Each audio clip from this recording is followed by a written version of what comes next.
Jadi Jokowi ini kayak influencer politik yang kemudian akhirnya memberikan berbagai macam endorse, ya kan? Endorse ketenarannya karena dia pernah menjabat sebagai presiden kepada tokoh-tokoh yang akhirnya sekarang maju dalam kontestasi pilkada. Nggak tahu tuh kenapa kita harus mempertahankan kekuasaan dengan cara membohongi, menipu, dan menindas. Ini kayak mantan kita yang sedang gagal move on sehingga dia tetap merasa memiliki pengaruh itu gitu. Dia merasa tetap memiliki suatu kewenangan itu.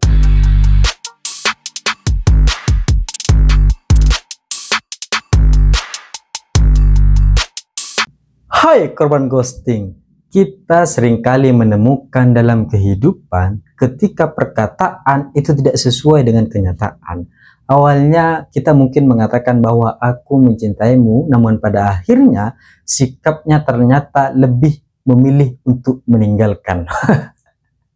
Hal ini agak-agak mirip dengan apa yang kemudian pernah diucapkan oleh mantan presiden atau presiden ke-7 Joko Widodo gitu, ketika dia mengatakan bahwa setelah dia selesai dengan masa jabatannya sebagai Presiden Republik Indonesia, dia akan kembali ke Solo sebagai rakyat biasa. Kalimat ini dengan ekspresi beliau yang sangat sederhana dan populis telah memberikan berbagai macam dampak positif bahwa Jokowi adalah presiden yang merakyat, bahwa Jokowi adalah presiden yang lahir dari rakyat, dan Jokowi tidak ikut campur dalam proses mempertahankan kekuasaan. Tapi ketika kita lihat hari ini, setelah dia selesai dengan masa jabatannya, setelah beliau selesai dengan masa jabatannya, ternyata ya jadi rakyat biasa gitu. Tapi ada tapinya, rakyat biasa yang memiliki pengaruh. Wah, urusan berpengaruh kan tidak berpengaruh kan tidak perlu diucapkan, sehingga ya gak ada masalah gitu. Pada akhirnya sekarang tetap sebagai rakyat biasa, punya jabatan yang enggak itu kan, punya kedudukan juga enggak, punya kewenangan juga enggak, punya keputusan juga enggak, tapi punya pengaruh. Sehingga dalam kontestasi pilkada yang kemudian sedang diselenggarakan secara serentak di Indonesia, banyak tuh kemudian calon-calon yang akhirnya mendatangi Jokowi gitu.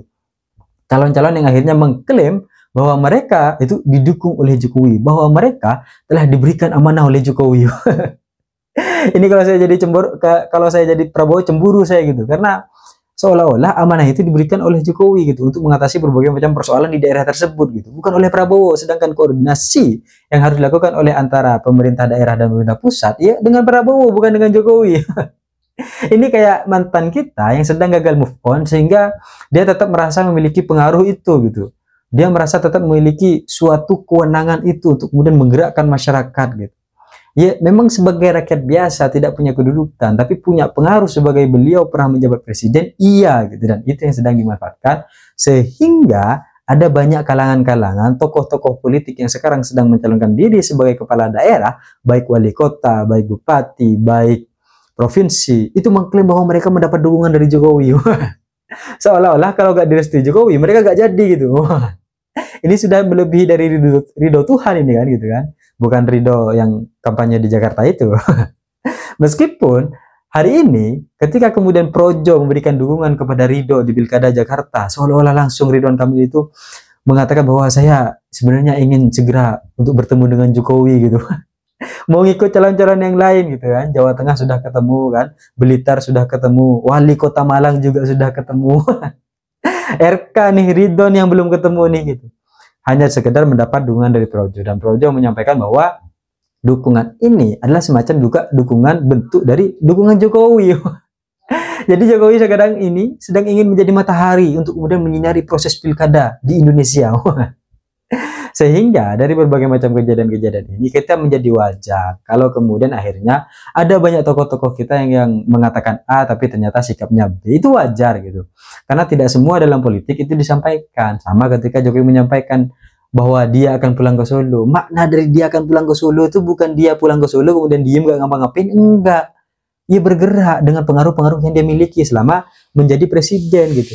Presiden itu kan punya banyak fasilitas gitu, bisa mengunjungi berbagai macam daerah, ya kan. Sikap populis Jokowi itu sudah tertanam dan melekat dalam hati masyarakat, karena selama ini tidak ada yang cukup populis sepopulis Jokowi, semerakyat Jokowi itu nggak ada gitu. Sehingga ketika kemudian Jokowi hadir dan itu ditanamkan secara melekat bagaimana kemudian kesederhanaan beliau gitu kan, meskipun anaknya foya-foya nggak apa-apa, yang penting beliau sederhana gitu, sehingga nanti urusan persoalan di belakang itu dibela karena Jokowi sudah sederhana sejak awal. Kan itu kemudian persepsi yang dibangun, persepsi yang terbentuk. Maka apapun yang kemudian menjadi kesalahan, misal, apapun yang kemudian menjadi ketidakbenaran atau tidak kelurusan sikap, ya gak ada persoalan. Dan makna dari saya pulang ke Solo adalah makna politis untuk kemudian mempengaruhi berbagai macam kalangan elemen masyarakat, sehingga memang benar-benar percaya dan yakin bahwa Jokowi adalah pejabat yang apa ayo? Pejabat yang kemudian memang bersih dari segala macam tindakan-tindakan yang tidak diinginkan oleh negara. Meskipun sebenarnya sejak dahulu kala Machiavelli ini sudah mengatakan bahwa dalam dunia politik, dalam mempertahankan kekuasaan, ya sah-sah saja kita untuk kemudian melakukan tindakan membohongi, ya kan, menipu dan menindas, sah-sah saja. Jadi wajar kalau akhirnya untuk mempertahankan kekuasaan Jokowi berbohong, gak masalah gitu. Jokowi menipu, gak masalah gitu. Kemudian dia menindas gitu, meskipun yang tertindas bukan karena Jokowi, tapi karena kebijakan-kebijakan yang diambil oleh pejabat-pejabat atau pembantu-pembantu presiden. Tapi tetap gitu, karena visi pemerintahan hanya visi presiden, gak ada visi menteri. Meskipun yang ditangkap nanti menterinya kayak Tom Lembong misalnya. Gak ada persoalan, Jokowi bersih dan clear. Meskipun visinya adalah visi presiden. Karena ini soal implementasi, maka yang bertanggung jawab adalah orang-orang yang kemudian mengambil kebijakan itu. Dan dari berbagai macam hal yang kemudian menjadi peristiwa-peristiwa ini, dukungan-dukungan yang dialirkan gitu kan, sama seperti ketika debat Pilkada Jawa Tengah semalam, ketika Ahmad Lutfi dan Gus Yassin menyampaikan bahwa kita sudah didukung oleh Jokowi dan Prabowo. Ini nih kayak orang yang kemudian dia gak tahu punya apa-apa, dia gak bisa apa-apa, dia gak punya prestasi apa-apa misal, tapi dia membanggakan ayahnya gitu. Kan iya repot gitu. Ini kayak pemuda tapi bukan pemuda gitu. Karena kalau kata pepatah kan pemuda yang mengatakan ini adalah saya, bukan itu adalah bapak saya. Tapi ini enggak gitu. Dia mengatakan bahwa ya saya didukung oleh beliau-beliau. Supaya apa? Supaya dukungan beliau-beliau ini, supaya dukungan Jokowi, dukungan Prabowo, orang-orang yang mendukung Prabowo, orang yang mendukung Jokowi itu mendukung mereka semua dalam kontestasi pilkada.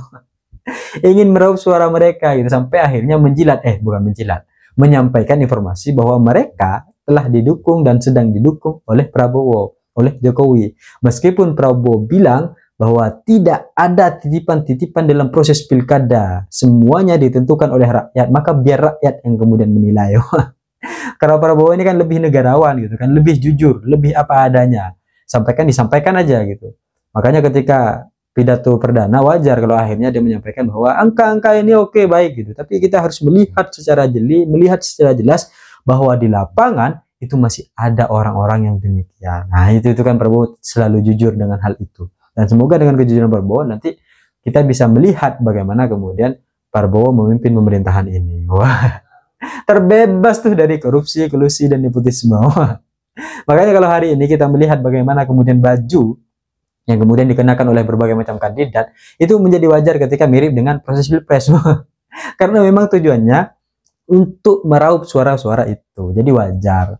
Tapi yang penting dari hal ini adalah bukan tentang kemudian bagaimana tokoh-tokoh ini akhirnya datang, bukan tentang bagaimana akhirnya dukungan-dukungan ini hanya didapatkan karena mereka dekat dengan seseorang dan sebagainya gitu. Tapi lebih daripada itu tentang bagaimana kemudian visi dan misi yang kemudian akan diberikan kepada masyarakat di daerah-daerah tersebut, baik Jawa Tengah, Malang, Blitar, semuanya. Jadi Jokowi ini kayak influencer politik yang kemudian akhirnya memberikan berbagai macam endorse, ya kan? Endorse ketenarannya karena dia pernah menjabat sebagai presiden kepada tokoh-tokoh yang akhirnya sekarang maju dalam kontestasi pilkada. Gak tahu tuh kenapa kita harus mempertahankan kekuasaan dengan cara membohongi, menipu, dan menindas kalau tidak ada yang ditutupi dari masa pemerintahannya. Karena kita tahu juga gitu, masa pemerintahannya akan bobrok atau enggak, kebohongan-kebohongannya akan terbuka atau tidak terbongkar, itu kalau sudah melewati ya sekitar 25 tahunan lah gitu.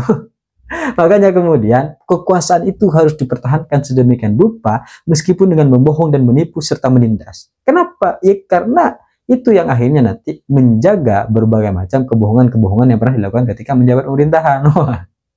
Tapi kita tidak mengatakan bahwa ini adalah kebohongan-kebohongan yang Jokowi buat, ini adalah kebohongan-kebohongan yang Jokowi lakukan, tidak ya. Tapi lebih kepada makna dari saya balik ke Solo adalah dengan banyak tapi yang kemudian sekarang sedang dilakukan oleh Jokowi. Tapi tidak ada persoalan karena ini adalah hak seluruh warga negara. tidak ada persoalan dan tidak ada masalah. Tapi yang pasti, apapun yang terjadi dalam proses pilkada, kita hanya memastikan dengan suara kita bahwa kita melihat apa yang kemudian menjadi tujuan, visi, serta misi yang kemudian akan diberikan dan dirasakan oleh seluruh masyarakat yang ada di daerah-daerah tersebut. Saya pikir itu cita-cita saya ingin seperti Gibran, tapi saya sadar diri dan sadar posisi. See you, korban ghosting.